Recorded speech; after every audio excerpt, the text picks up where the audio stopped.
What's up, guys? I had to get out of the house for a minute. It is Monday. It's Monday afternoon now.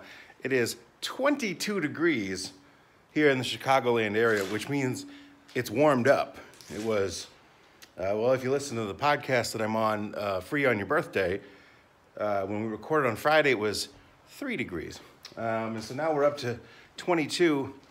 However, the good news, not really, is in 2 days, on Wednesday, it's going to be, whoa, that was weird. A sled just fell. It's going to be negative 15, and they said it's going to feel like negative 52. We're going to be colder here than Mount Everest on Wednesday, which is exciting. I just wanted to show you what I've had to deal with today. On top of work and having the kids home, because of course school is canceled, look at this nonsense. Now, I should have taken some video this morning before I shoveled. And yes, shoveled because my snowblower bit the dust this year and I have not replaced it. So this is my walkway. But just get a look at the size of these mountains I've made from shoveling. Just to show you how much we've had this month. This was all created this month here in January. And my kids have been playing in it now, so it's packed down. But just a general idea of how much snow we've gotten just in January. But I want to show you what I had to go through just to get the mail today. Because a lot of you watching this are in warmer climates. Here's some nice perspective too. This is from this month. Mountains of snow. Some of this is done by plows, so it's not a fair representation. Hey, look, there's my garbage cans. It's not being picked up till tomorrow, so I don't need to, you know. Look at this. This is what I had to do just to get my mail. These are my footprints. Well, actually, I followed someone else's. Look at that. Look how deep that is. Look at that crater just to get to the mailbox. I don't want to be one of those people who complains about winter all the time, but because I made the conscious choice to stay here, I guess, for this long. You know, 43 years I've lived in the Midwest.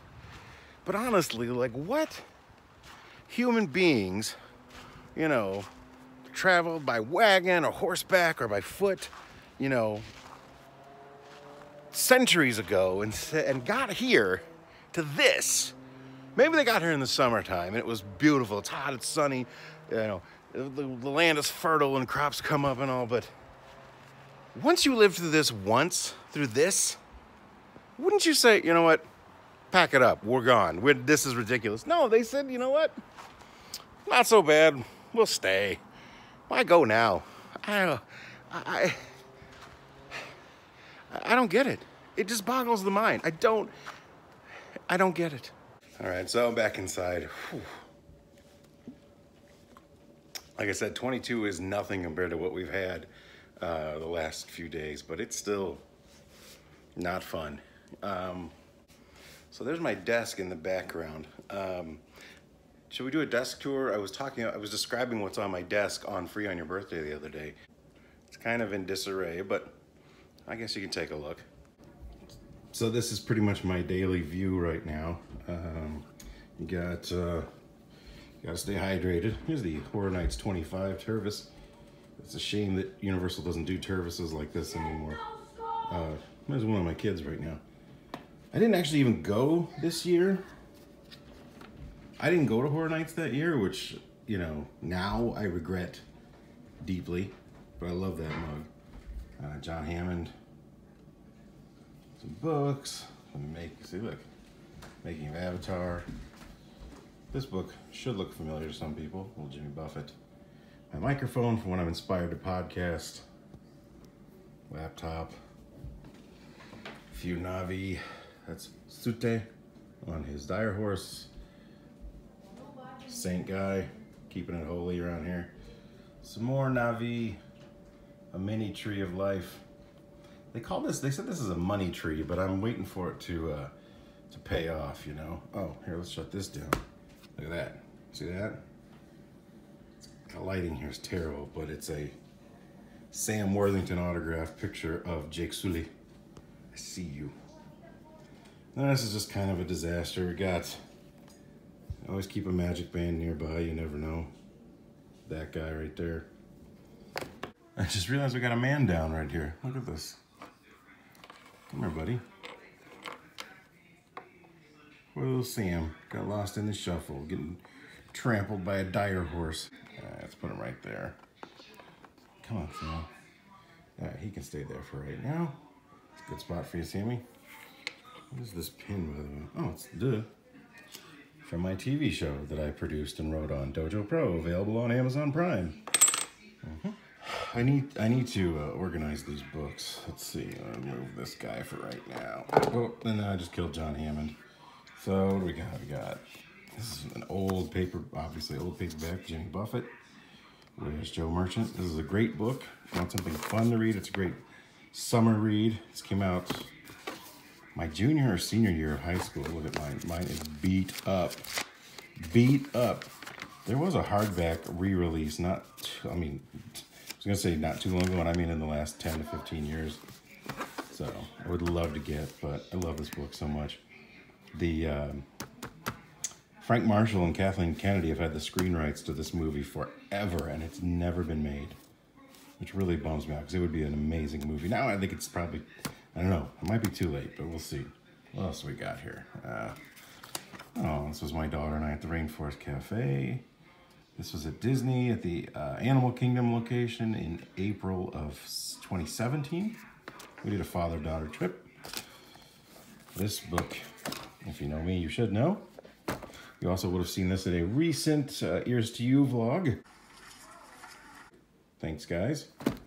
This is just stuff. Postcard from my buddy John Eadler. And pictures. Oh, and so here's some. I need to get some. You know what I need? I need to get some bookends for this desk. I got the Animal Kingdom Imagineering Guide, Field Guide. I got the.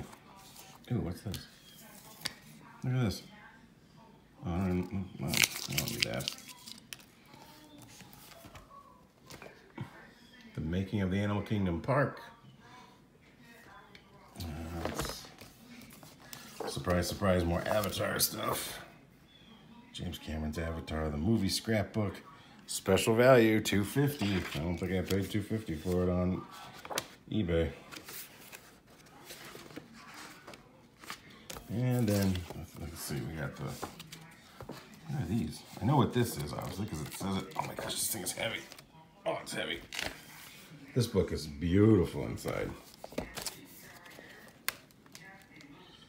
Oh, there's Jim and Sam. Look at that. So look at the arm effect. It's amazing how they do pieces of practical effects and then the rest is CGI. Anyway, love this book. It's beautiful. And then, oh, speaking of beautiful, here you go. The Art of Avatar. Ooh, I almost spilled my coffee. Is this boring or fascinating or neither or both? I love this shot. Look at this. It reminds me of Flight of Passage at Animal Kingdom. Look at that valley. The Valley of Ora. Oh, the blue lemurs. Viper wolf. And the ships. Look at that. Oh, speaking of Flight of Passage. Gorgeous. Anyway. So those are the books on my desk right now. Okay. I've officially run out of content. Anyway, so that's been my Monday. Snow, shoveling, work, kids, and that's it. And then my desk.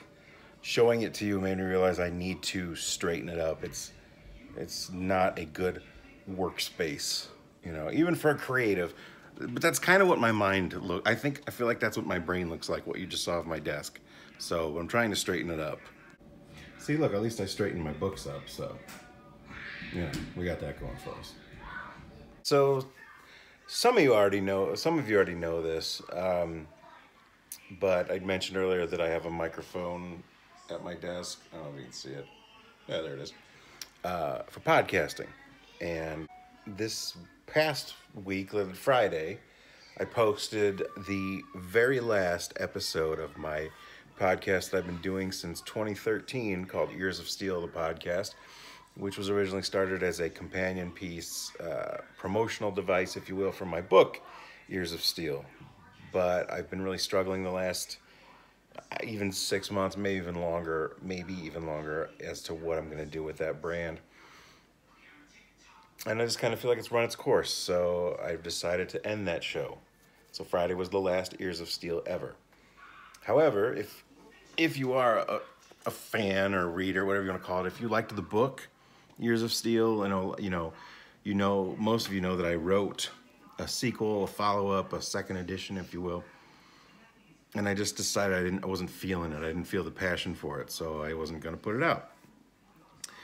But a lot of people were asking for it, and many people have said, and I know sometimes I feel like people say, a lot of people have been asking, many people have asked, and you're like, really many? But I've gotten quite a few people saying, you should do an audiobook. I'd love to hear an audiobook of you reading Ears of Steel. So what I've done, for those that are sad about the podcast ending and sad that they haven't gotten Ears of Steel 2, I mean, sad, probably the wrong choice of word, but maybe mildly disappointed, I don't know. I have begun to record the manuscript that I wrote for Ears of Steel Volume 2, The Even Realer Man's Guide to Walt Disney World, and I am posting it in increments on my Patreon page as an audiobook. So here's the first installment that's already up, Ears of Steel Volume 2, The Even Realer Man's Guide to Walt Disney World, the audiobook. And I say that in quotes because it's not, as professional as some audiobooks. I give a lot of commentary as I'm reading it, but I'm really kind of digging it. I enjoyed doing this first installment. I'm excited to do the next one. I would have done it today, except with the snow day. I've got kids home, and I can barely do this without somebody screaming or making noise in the background, so. Author's note. Let me mansplain. Another Ears of Steel? Why go back to that well? There was a time where I swore there wouldn't be another Ears of Steel. When I wrote the first one, my goal was to write the funniest, most original travel guide about Walt Disney World, while also giving a tongue-in-cheek explanation for why I, as a grown man, who looks like an out-of-shape linebacker, love this place that is so often mistakenly labeled as just for kids. If you're interested, no pressure, please, no pressure at all. The minimum tier is only $3 a month. So really, I mean, I don't know how long it's going to take me to post this whole thing, but you can join and you can quit at any time. There's no long-term commitment with Patreon. But if you're interested in hearing the audio version of Ears of Steel Volume 2, and then kind of getting like a regular podcast from me again that's more of the Ears of Steel vein, for $3 a month, you'll be able to do that. I'm promising I will at least put up one installment a week, possibly more. I'd like to get it up as quickly as possible, so probably faster. So really, it might only take a few months, and then you can drop out, whatever. But I don't think I don't think $3 a month is that much to ask for a couple months to get this audiobook, when the average audiobook on Audible is like $15 and up. So anyway, just want to let you guys know that it's up to you. It's totally, like I said, no pressure. I get it. It's a lot to ask, but that's where it's at if you want to hear it. So that's it. I'm going to wrap this up. I appreciate you guys for watching. Hopefully we'll get some more up this week. And if not, I hope you enjoyed this. I don't know if it's interesting or boring. People say they like home vlogs, and I like them, so you know what? I'm doing this for me, and hopefully you're enjoying it anyway. So thanks for watching. Love you guys, and I will talk to you soon.